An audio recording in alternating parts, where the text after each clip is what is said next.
Viewers, আশা করছি সবাই ভালো আছেন। আজ তৈরি করে দেখাবো চাল কুমড়োর মোরব্বা। এই মোরব্বাটা একেবারে গ্রামের স্টাইলে তৈরি করে দেখাবো। আগের দিনে গ্রামে যেভাবে মোরব্বা বানানো হতো ঠিক ওইভাবেই আমি বানিয়ে দেখাবো। আমি আশা করছি আমার আজকের রেসিপিটি দেখে আপনাদের ভালো লাগবে। আর ভালো লাগলে প্লিজ আমার চ্যানেলটি সাবস্ক্রাইব করে পাশের বেল আইকনে ক্লিক করবেন। এই চাল কুমড়া বানানোর জন্য কিন্তু এরকম পাকা চাল কুমড়ো নিতে হবে। আর চাল কুমড়োটা একেবারে পাকা কিনা সেটা বুঝতে হলে দেখবেন চাল কুমড়ার গায়ে এরকম সাদা পাউডার মতো হয়ে গেছে। আর চাল কুমড়োটা পাকা না হলে কিন্তু এরকম সাদা পাউডারের মতো হবে না। আর চাল কুমড়া ভালো মতো পাকা না হলে কিন্তু মোরব্বাটা ভালো মতো হবে না। এখন এই চাল কুমড়োটা আমি কেটে খোসাটা ফেলে এরকম ছোট ছোট সাইজ করে কেটে নিয়েছি। আপনারা কিন্তু চাইলে এর থেকে বড় করতে পারেন, আবার এর থেকে ছোটও করতে পারেন। আর খেয়াল রাখবেন চাল কুমড়ার নিচে যে সবুজ অংশটা আছে ওটা যেন কোনোভাবে না থাকে। আমি একটু কেটে দেখাচ্ছি। এভাবে করে চাল কুমড়োর ওপরের যে নরম অংশটা আছে এটা কেটে ফেলতে হবে। আর এই নরম অংশগুলো কিন্তু ফেলে দেবেন না, এগুলো দিয়ে কিন্তু হালুয়া তৈরি করা যাবে। জাস্ট পানি দিয়ে সেদ্ধ করে পাটায় বেটে হালুয়া বানানো যায়। আর যেগুলো দিয়ে আমি মোরব্বা তৈরি করব ওগুলো কিন্তু আমি এরকম সমান করে কেটে নিয়েছি। আর কোনো সবুজ অংশ এই চাল কুমড়োর সাথে নাই। সবগুলো কাটা হয়ে গেছে। আমি এখানে 10 পিস চাল কুমড়ো নিয়েছি। এখন এরকম একটা কাটা চামচ দিয়ে এভাবে কেচে নিচ্ছি। চারপাশে এভাবে কেচে দিতে হবে। আপনি কাটা চামচ দিয়েও করতে পারেন বা এরকম টুথপিক দিয়েও করতে পারেন, তবে খেয়াল রাখবেন যেন হাতে না লাগে। আমি সবগুলো চাল কুমড়ো কেচে নিয়ে তারপর চুলায় হালকা একটু সেদ্ধ করে নেব। জাস্ট পানিটা একটু বলক আসলে পরে চাল কুমড়োটা দিয়ে চাল কুমড়োটা দেওয়ার পরে 3 থেকে 4 মিনিট একটু সেদ্ধ করে নেব। তবে একেবারে বেশি সেদ্ধ করতে যাবেন না, জাস্ট হালকা একটু সেদ্ধ করতে হবে। আমি সরি এর জন্য যে আমি এই চাল কুমড়োটা সেদ্ধ আপনাদের দেখাতে পারলাম না। চাল কুমড়োগুলো আমার সেদ্ধ হয়ে গেছে। একটা শুকনো কাপড়ে নিয়ে আমি চাল কুমড়োগুলো হাত দিয়ে চেপে চেপে কুমড়ো থেকে সব পানিটা ফেলে দিয়েছি।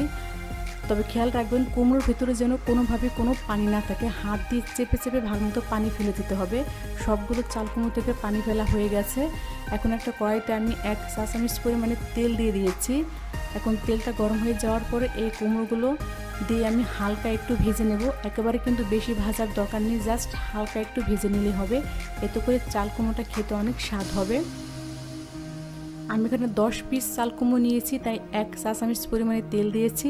আপনারা যদি এর থেকে বেশি কুমড়ো দেন তাহলে আরেকটু বেশি তেল দিবেন। সবগুলো ভাজা হয়ে গেছে, চুলা থেকে নামিয়ে নিয়েছি। এখন একটা কড়াইতে আমি চিনি দিয়ে দিলাম 1.5 কাপ, আর পানি দিয়ে দিলাম সামান্য একটু, আর দিয়ে দিচ্ছি 2টো এলাচ। এলাচের মুখটা একটু খুলে নিয়েছি। এখন চুলার আঁচটা মাঝারিতে রেখে নিয়েছি। যখন চিনিটা গলে এরকম একটা শিরা তৈরি হয়ে যাবে তখন এই চাল কুমড়োগুলো ঢেলে দিতে হবে।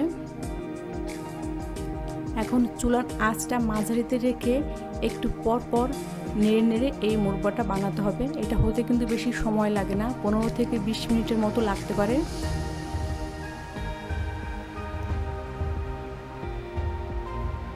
একটু পর পর কিন্তু নেড়ে নেড়ে দিতে হবে, তা নাহলে কিন্তু নিচটা পুড়ে যাবে। আর এই মোরব্বাগুলো যখন হয়ে যাবে তখন কিন্তু দেখবেন এই শিরাটা জমে শক্ত হয়ে চাল কুমড়োর গায়ে লেগে যাবে। তখনই বুঝতে হবে যে মোরব্বাটা হয়ে গেছে। আমি আবারও বলছি, এই সময়ে কিন্তু চুলার আঁচটা থাকবে মাঝারিতে, আর একটু পরপরই কিন্তু নেড়ে দিতে হবে। আর এ পর্যায়ে কিন্তু নাড়াটা একেবারেই বাদ দেওয়া যাবে না, অনবরত নাড়তে হবে, তা না হলে কিন্তু চাল কুমড়োটা লাল হয়ে যাবে। তখন মোরব্বাটা দেখতেও ভালো লাগবে না। এটা কিন্তু প্রায় হয়ে গেছে। যখন দেখবেন শিরাটা জমে এরকম শক্ত হয়ে চাল কুমড়োর গায়ে লেগে গেছে তখনই বুঝবেন যে মোরব্বাটা হয়ে গেছে। এখন এটা ভালো মতো ঠান্ডা করে একটা বক্সে ভরে নর্মাল ফ্রিজে রেখে আপনারা 1 মাসের মতো খেতে পারবেন। আর যদি ফ্রিজটা বাইরে রাখতে চান তাহলে কিন্তু 1 সপ্তাহের মতো খেতে পারবেন। আজকের রেসিপিটি দেখে যদি আপনাদের ভালো লেগে থাকে তাহলে প্লিজ আমার চ্যানেলটি সাবস্ক্রাইব করে পাশের বেল আইকনে ক্লিক করবেন। এতে করে আমি যখনই কোনো নতুন রেসিপি আপলোড করব আপনি তার নোটিফিকেশন পেয়ে যাবেন। আর লাইক, কমেন্ট, শেয়ার করতে একদমই ভুলবেন না। আপনারা ভালো থাকবেন। আল্লাহ হাফেজ।